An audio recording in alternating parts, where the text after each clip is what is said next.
Alright, so what's going on, everyone? Thanks for tuning in.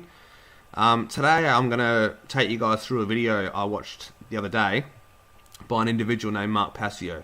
But before I do, let me just introduce Mark a little bit, and then we'll get into the video. So, meet Mark Passio. Now, Mark Passio is an ex-satanist. I'm telling you, I was a priest in Satanism. Okay, so here we see a list of the satanic tenets. Well, actually we see one tenet, but there's actually 9 all up. The one we're looking at here is number 1 on the list, and it relates to stupidity being the number 1 sin of Satanism. So as an ex-Satanist, it'd be safe to assume Mark would now be more tolerant of folks not as intelligent as him, right? This is how retarded human beings are in the 21st century. Really. This is how retarded they are. And that's your average person. Oh yeah, I forgot to mention, Mark still openly expresses hostility towards people he considers stupid or, quote, retards. So Mark started his YouTube channel back in 2009, but was absent for the first 3 years until he started creating videos in 2012. He started talking about things like consciousness, the mind, the occult, and its connection to the establishment, and freedom of speech. Although, that's not something he practices on his own channel. You see, his comment section is blocked. Yep, if you go to Mark's channel, he makes sure his voice is the only voice you hear. Now, in the early days, Mark was a vegetarian. Mental method. Decision to become a vegetarian. But wasn't very vocal about it. However, now he has a following, he's began to become very vocal about a vegan diet and the idea of meat killing the planet. I am a vegan because of that. Okay, I engage in a plant-based diet. As a vegan, Mark doesn't support violence, eating meat, or farming because they bring death and destruction. But he does support and own guns, which obviously do so much more for the planet than farming. So now that we've met Mark, let's watch the video and see what he has to say. All right, let's see. Who else do we have? Let's go to Carmen Karanji. Carmen, you're live on What on Earth is Happening. Welcome. Mark, what's up? Am I coming through? Yes, you are. How you doing, man? Great, dude. How about yourself? Good, good.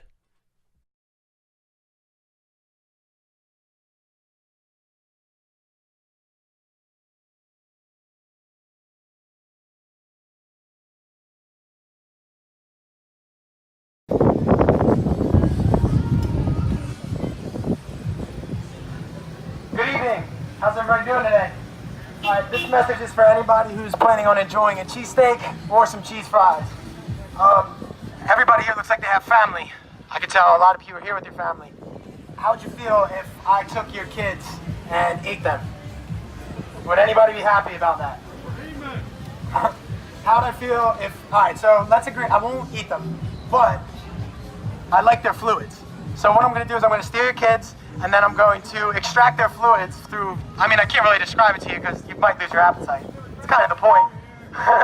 But would you appreciate that if somebody took your kids and basically, you know, sexually mutilated them for their fluids? So in case you missed it before, this is the space skillet we hear on the other end of the line.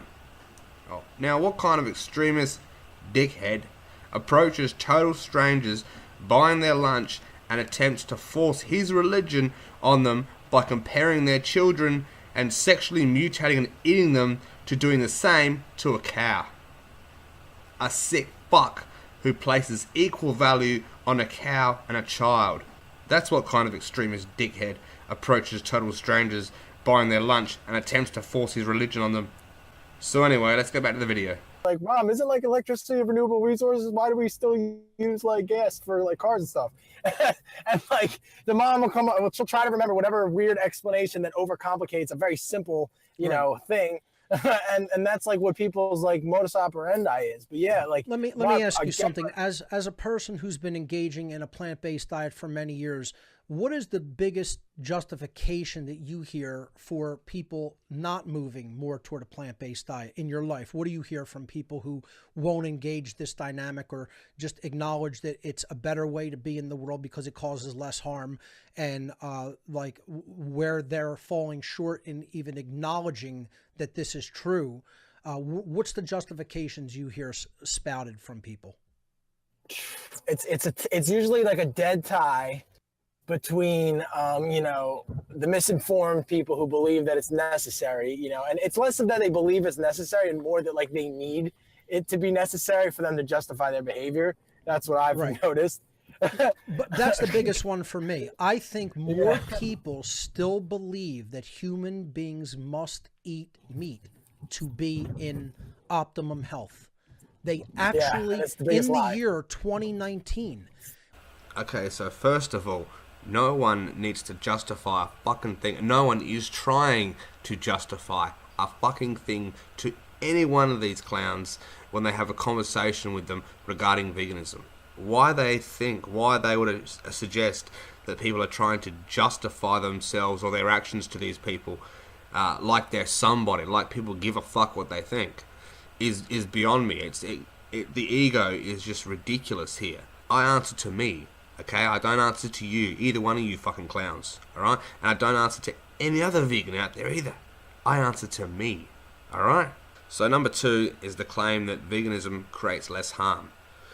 Now, let's have a look at the amount of harm the average vegan, creates. They have their diet itself. So they have the harvesting of the crops, we have insecticides that are sprayed, the pesticides, the herbicides, all these things kill animals and create harm, okay? We have logging, mining, and the products that come from these practices, which many vegans own and ironically use to spread their message of helping the planet and being better than everyone else. Wheat, okay, pigeons are killed in the production of wheat, deliberately shot and killed in the production of wheat. Avocado sales, bees are enslaved and often they die in this process. So I mean, okay, yeah, the death that you guys are creating and that you guys cause isn't direct. So okay, you're guilty of manslaughter. But you know what? Now you know about it. So if you continue to support these practices when they're not vital for your existence, you're a selfish fucking hypocrite. And what else can you say? I mean, it's as simple as that. You're now guilty of murder. You're aware of it and you're still continuing to do it. And I mean, those animals have families, they have uncles and brothers and sisters and mothers.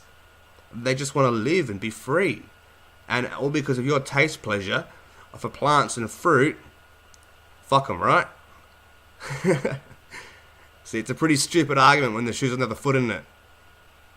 And the third thing I want to talk about is the statement, we do not need meat to be healthy in 2009, or whatever the fuck he said.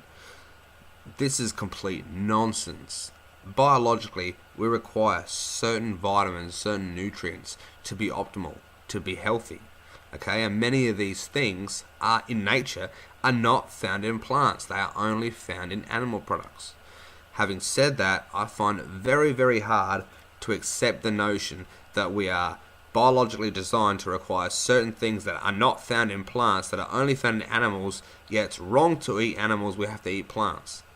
It makes no fucking sense. It doesn't make any sense. And there are so many things that are not found in plants. K2, D3, B12, omega-3 fatty acids, and this is just to name a few. None of these things you can get from plants in nature. You can't. They're all from animals, and we biologically require these things. They're really important for our survival. So I just don't understand how we're meant to be eating plants. I mean, if you look in nature, herbivores are the dumb shits of nature, built to just run from predators and eat grass and shit. Do we really look around you? Do we really appear that we are the dumb shits of nature? Or does it look like we've dominated the skies, the land, the sea? You know, we are the apex predator. We're not a stupid herbivore running around grazing on plants and running from predators. That's just not the case.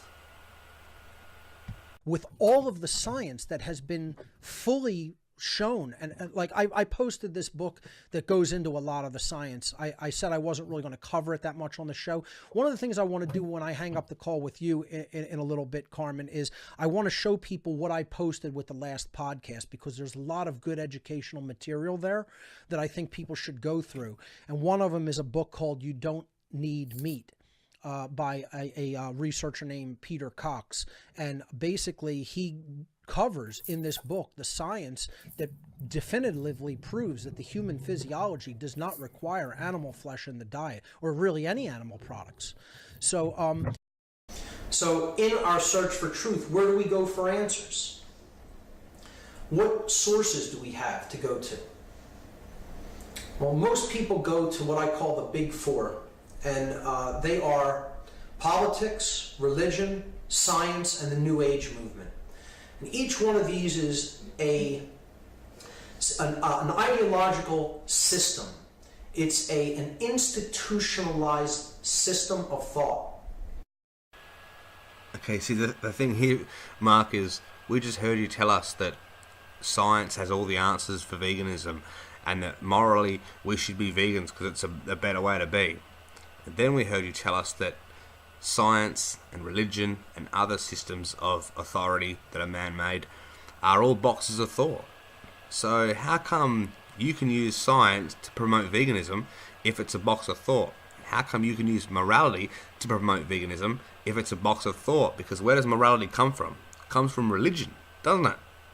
So it's okay for you to use these things to promote your agenda, but if anyone else does, they're boxes of thought. Whatever you say, Mark. You're an athlete. Carmen here, who is helping me with my natural law documentary, he's one of the individuals who is editing it. Carmen is an MMA athlete. Okay, so you participate actually in mixed martial arts competitively.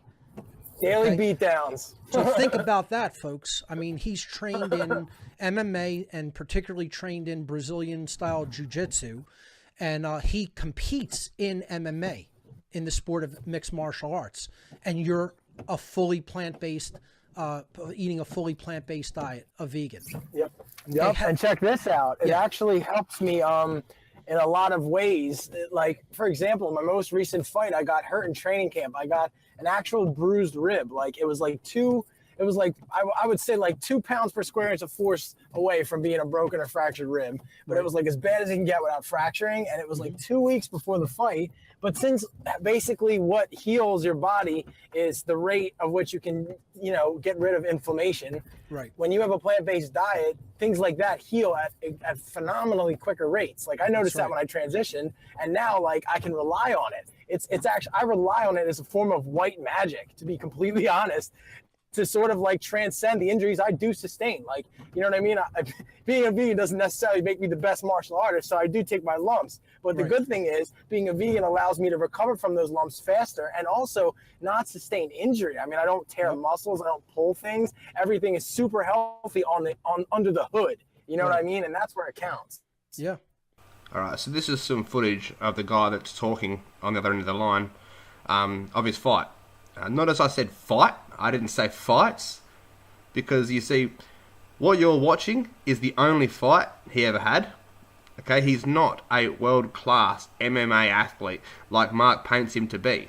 He's actually just an amateur weekend warrior that trains a little bit, and in his first fight, his first and only fight, he got completely destroyed after gassing in the first round.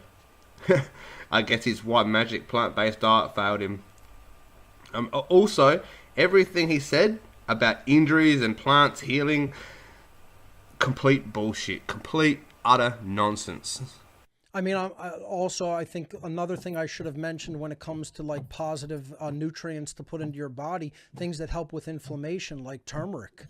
This is an incredible spice that people should be using for anti-inflammatory, as an anti-inflammatory.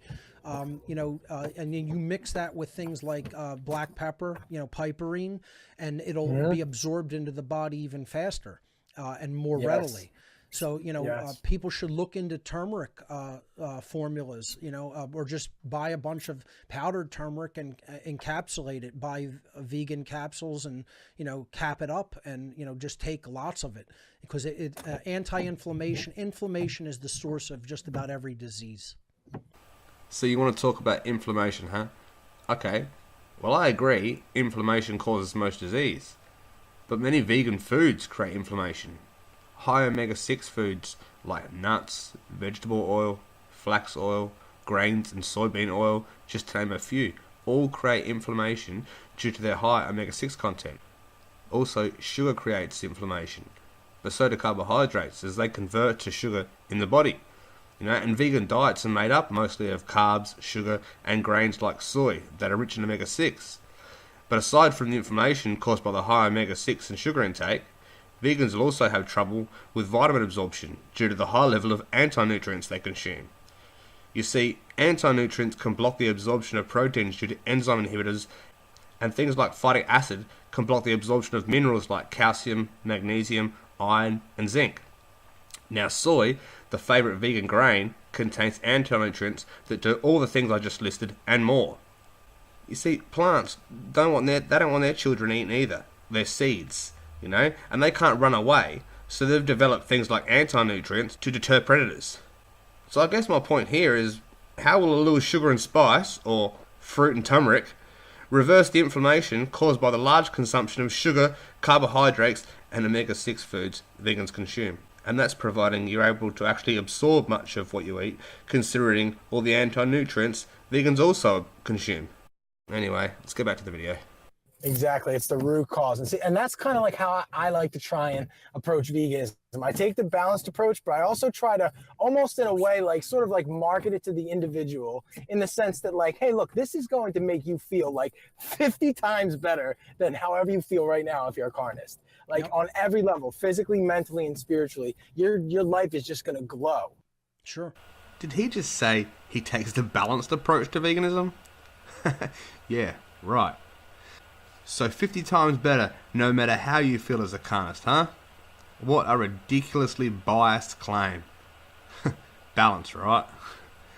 Did you know 84% of all to ever go vegan or vegetarian go back to animal products within years? So tell them they will feel 50 times better as a vegan. Or tell the many individuals that have left veganism and made ex-vegan videos because their health tanked as a vegan. They will feel 50 times better in every way as a vegan. If you watch these videos, you'll see most did try everything as well. It's not like they were just vegan for a few days and gave up. What about the many children who have died as a result of their stupid vegan parents forcing them vegan? There have been many cases of this, and charges are often filed. Did those children feel 50 times better as vegans? Do you reckon the guy we saw kick your ass would feel 50 times better as a vegan? Now, as for spirituality as a vegan, I think most know vegans are angry, abusive, aggressive, and want to control others. And to me, that's not spirituality at all. Anyway, I'm going to leave it there. That's really the end of the video. So if you enjoyed this video, be sure to subscribe, and I'll see you in the next one.